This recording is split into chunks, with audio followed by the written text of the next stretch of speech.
ओळखलं जातं आणि दुसरीकडे ज्या नगरीला बियाण्यांची नगरी म्हणून ओळखलं जातं अशा जालना शहरामध्ये 90 वर्षानंतर जी महानगरपालिका तयार झाली त्या महानगरपालिकेच्या पहिल्या निवडणुकीच्या या जाहीर सभेमध्ये जालनेकरांच्या सोबत मी या ठिकाणी उपस्थित आहे आणि म्हणून सर्वात पहिल्यांदा सर्व जालनेकरांना नमस्कार करतो, सर्वांना प्रणाम करतो। बंधू भगिनींनो, आपल्याला कल्पना आहे की राज्यातल्या नागरी क्षेत्राच्या निवडणुका चालल्या आहेत। आपल्या देशामध्ये जवळजवळ 7 दशकं आपण एक संकल्पना मांडत होतो। ही संकल्पना चुकीची नव्हती, ती योग्य होती। ती संकल्पना अशी होती की भारत हा गावांमध्ये राहतो, गावाचा विकास म्हणजे देशाचा विकास। पण त्याच वेळी 7 दशकं आपल्या राज्यकर्त्यांना या गोष्टीचा विसर पडला की भारत जसा गावात राहतो तसा भारत शहरांमध्येही राहतो।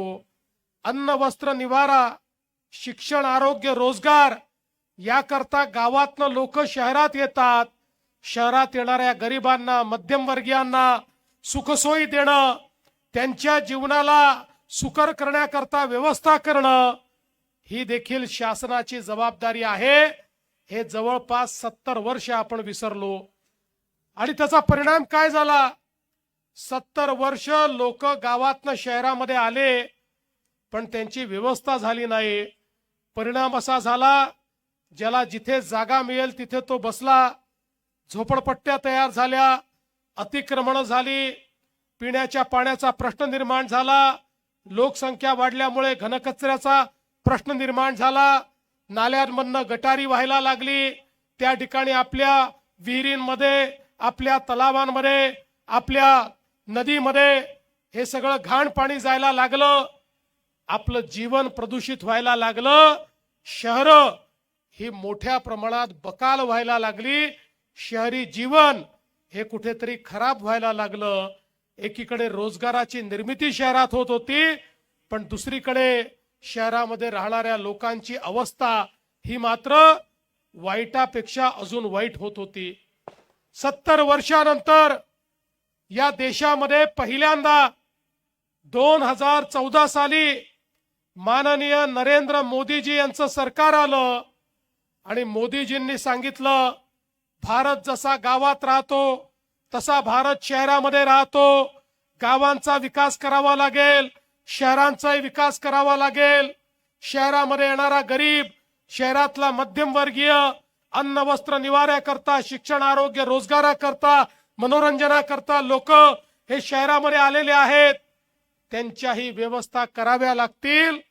मोदीजींनी सांगितलं देशाचा 65% GDP हा शहरामध्ये तयार होतो।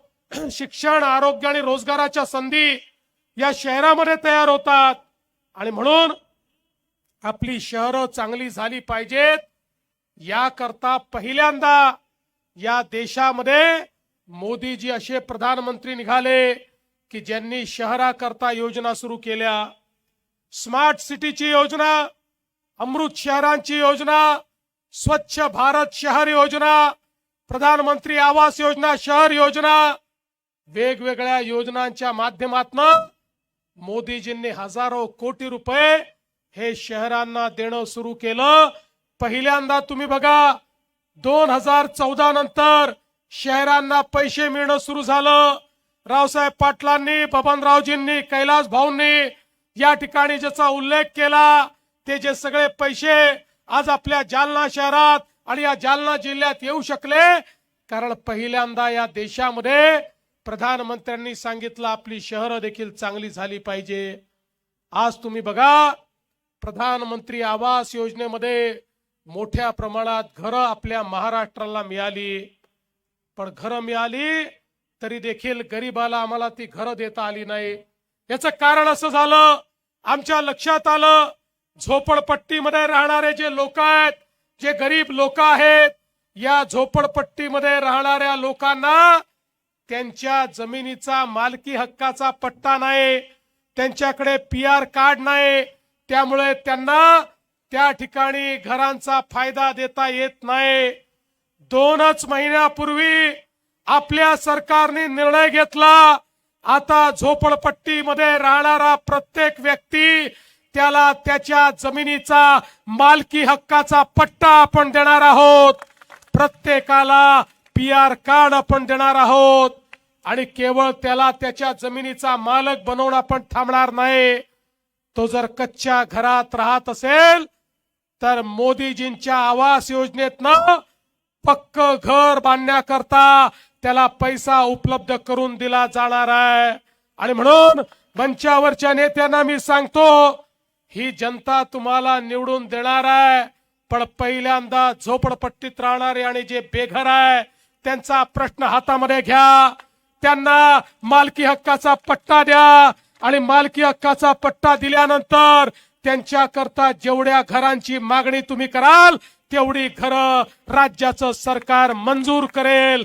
या जालन्यामध्ये एकही माझा परिवार हा कच्च्या घरात आणि झोपडीत राहणारा यापुढे आपल्याला पाहायचा नाही, सगळ्यांना त्यांचं पक्क घर आपल्याला द्यायचं आहे। बंधू भगिनींनो, मोदीजींनी अमृत सारखी योजना आणल्यामुळेच आज आपण पाहू शकतो जालना सारख्या शहराला पिण्याच्या पाण्याकरता किती त्या ठिकाणी त्रास सहन करावा लागला।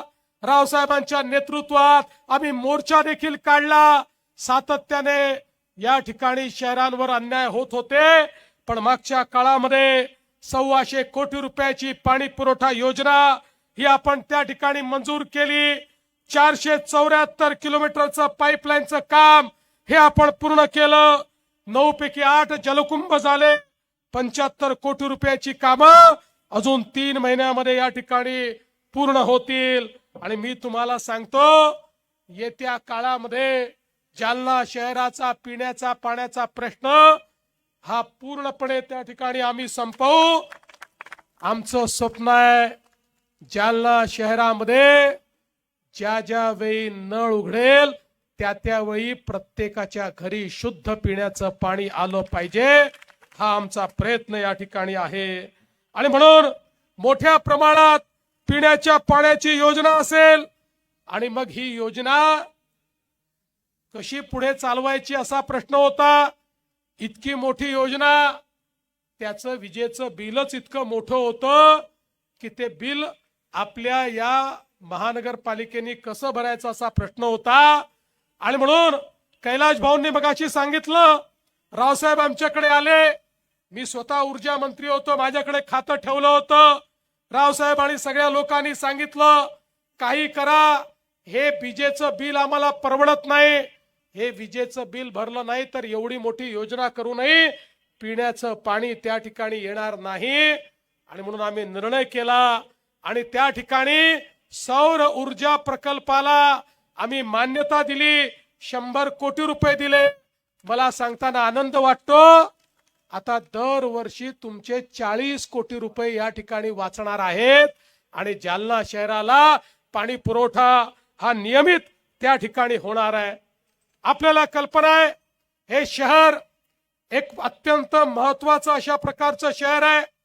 या ठिकाणी मोठ्या प्रमाणात स्टील इंडस्ट्री आहे, पोलाद आणि लोखंड तयार होतं।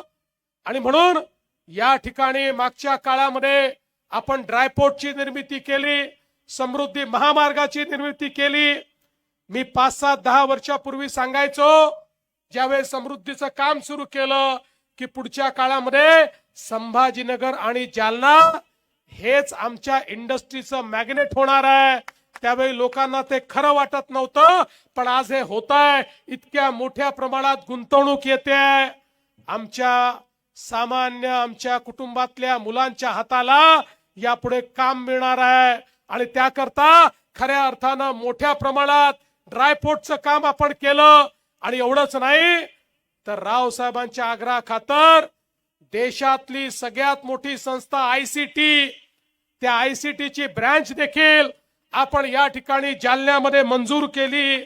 100 कोटी रुपयाचा रिंग रोड असेल, अंतर्गत रस्त्यांकरता, कॉन्क्रीट रस्त्यांकरता पैसे असतील, रेल्वेच्या विकासाकरता रेल्वे स्थानकाला 175 कोटी रुपये असेल, जालन्याचं मेडिकल कॉलेज असेल, या ठिकाणी वेगवेगळ्या प्रकारचे रस्ते जे रावसाहेबांनी सांगितले ते सगळे रस्ते असतील, रस्त्यांचं चौपदरीकरण असेल, कॉन्क्रिटीकरण असेल, जालना खामगाव रेल्वे मार्ग असेल, वेगवेगळ्या कामांचा हिशोब जर लावला तर मोठ्या प्रमाणात बबनरावजींनी सांगितलं या ठिकाणी कामं आपण केलेली आहेत.